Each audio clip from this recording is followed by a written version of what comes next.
সম্পত্তির ক্ষেত্রে কোরআন বলেছে লিজ্জাকারি মিসলু হাজ্জিল উনসায়াইন, পুরুষ পাবে ডবল, নারী পাবে অর্ধেক। তার মানে হলো একটা সাংসারিক ক্ষেত্রে দেখবেন আমরা যারা পুরুষ, যেমন আমি আমারটা বলি, আপনি আপনারটা দেখেন, প্রত্যেক দিন বাজার করি আমি, কথা বোঝেন নাই? আমি যা সম্পত্তি পেয়েছি, যা চাকরি করি, আমি হিসেব করলে দেখি যে আমি যদি মাসে 50,000 টাকা ইনকাম করি, আমি দেখলাম যে আমি আমার নিজের জন্য 5,000 টাকাও ব্যয় করি না। আপনি আপনারটা হিসেব করে দেখেন, বাকি সব টাকা আমি আমার স্ত্রী, সন্তান সবার উপরে আমি ব্যয় করি। তো আমার স্ত্রী তার বাবার বাড়ির থেকে মাত্র ভাইদের অর্ধেক সম্পত্তি বাবার সেটা রেখে দিয়েছেন, সেটা কিন্তু কোনো খরচ নাই। আর আমি তো ডবল পেলাম, আমার খরচ প্রত্যেক দিন। কথা কি ঠিক না ভুল? আমার পুরুষেরটা দ্বিগুণ দেওয়া হলো এই কারণে, আমার বোনকে দেওয়া হলো অর্ধেক, আমাকে দেওয়া হলো ডবল। আমি বোনের বাড়িতে গিয়ে, বোন যে আমার বাড়িতে গিয়ে খেতে পারবো কোনো অধিকারে না, এমনিতে খেতে পারবো। এটা তারা আমাকে দাওয়াত দিলেন বা খাওয়ালেন, কিন্তু অধিকার না। কিন্তু আমার বোন আমার বাড়িতে এসে থাকতে পারবে, খেতে পারবে, করতে হবে, এটা আমার জন্য অধিকার হিসেবে সে পারবে। সুবহানাল্লাহ পড়েন। তার মানে ইসলাম তোমাকে ডবল দিয়ে বুঝেছে, তোমার বোন তোমার বাড়িতে তোমার ভগ্নিপতি নিয়ে, ভাগ্নি নিয়ে যে কোনো সময় আসে, তাকে উত্তম রূপে আপ্যায়ন, আদর, সম্মান, শ্রদ্ধা সব কিছু করতে হবে। এমনকি ভগ্নিপতি মারা গেলে তুমি তোমার বোনের দায়িত্ব নিয়ে সব কিছু তোমাকে করতে হবে। আমরা করি না আমরা? তার মানে ইসলাম এই জন্য আমাকে দ্বিগুণ দিয়ে বুঝিয়েছে যে তোমার শক্তি সামর্থ্য যা কিছুই থাকুক, তোমার হক, তোমার কর্তব্য, তোমার দায়িত্বটাও দ্বিগুণ। ওরা বলতেছে যে না, এটা ইসলাম ঠকিয়েছে, ইসলামকে সংস্কার করতে হবে, পুরুষ মহিলা সবার জন্য অর্ধেক অর্ধেক সমান সমান করতে হবে। নাউজুবিল্লাহ পড়েন। তারা বলেছে ইসলাম শুধুমাত্র পুরুষদেরকে তালাক দেওয়ার ক্ষমতা দিয়েছে, মহিলাদেরকে দেয়নি, কারণ তাদের বুদ্ধি কম। মেজাজ যখন ওঠে তখন আমাদের মেজাজকে ছাড়াইয়া যায়। কথা বোঝেন নাই? বহু নারী এমন দেখি যে আমারে এখন তালাক দেন, এখন ছাড়িয়ে দেন, এমন বলে।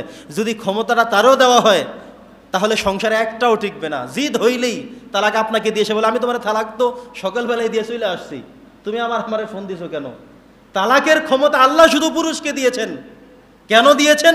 মহিলাদের থেকে ডবল ঘিলু, ডবল আকল, বুদ্ধি, বিচক্ষণতা, বিবেচনা সব পুরুষকে বেশি দেওয়া হয়েছে। এজন্যই আল্লাহ তাআলা কোরআনের বিধান নাজিল করে, কায়েম করে, আয়াত দিয়ে, হাদিস দিয়ে প্রমাণ করে, এটাই করে দিয়েছেন শরীয়ত, বিধান, রুলস, যে পুরুষ শুধুমাত্র তালাক দিতে পারবে। মহিলা যদি বলে আমাকে ছেড়ে দাও, তবুও পুরুষ। মহিলা যদি বলে আমি 3 তালাক দিলাম, তবুও তালাক একটাও হয় নাই, কারণ তোমাকে তো অধিকারই দেওয়া হয় নাই। তুমি তালাক দেওয়ার কে? 3টা কেন, আরও 10টা দিলেও তোমার তালাকের কোনো কিচ্ছু নাই। তুমি কাগজ পাঠাতে পারো, স্বামী যদি কাগজে স্বাক্ষর করে তাইলে গিয়ে হলো হিসাব।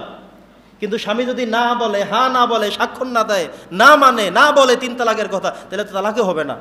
কথা বোঝেন নাই? তার মানে আল্লাহ তাআলা শুধুমাত্র পুরুষদের কাছে দিয়েছেন যেন সংসারটা টিকে। আর ওরা বলতেছে যে এই তালাকের ক্ষমতা আমাগরেও দেওয়ান লাগবো। কথা বোঝেন নাই? যদি ক্ষমতা তাদেরকে দেওয়াই হয় তাহলে সংসার এই দেখবেন একটাও টিকবে না, টিকে সম্ভব না। তো এই কমিশনের প্রায় 5 পৃষ্ঠার মধ্যে পতিতাবৃত্তি যেটা, সেটাকে যেন যৌনকর্মী হিসেবে ঘোষণা দেওয়া হয়, সেটা যেন পতিতাবৃত্তি না বলা হয়, অবৈধ কাজ যেন না বলা হয়, বরং শ্রমিক হিসেবে তাদের ন্যায্য প্রাপ্য মর্যাদার জন্য, এটা তারা বারবার কথাগুলো বলেছে। প্রিয় সুধী, এরপরে দেখেন অসংখ্য বিষয়গুলো আল্লাহ তাআলা সৃষ্টিগতভাবে আমাদের সাথে তাদের এমন করে দিয়েছেন যে আমাদের দ্বারা যেটা সম্ভব সেটা তাদের দ্বারা সম্ভব না, যেটা তারা পারবে সেটা আমরা পারবো না। মা বোনরা বাচ্চা গর্ভে ধারণ করে, দুধ খাওয়ায়, বাচ্চা প্রসব করে, এর কি একটা আমাদের দ্বারা সম্ভব? এই পর্যন্ত কি শুনেছেন? অনেক কিছুই তো শুনেছেন, কিন্তু পুরুষের সন্তান হয়েছে এমন কি কোনো কথা শুনেছেন? কথা বলেন।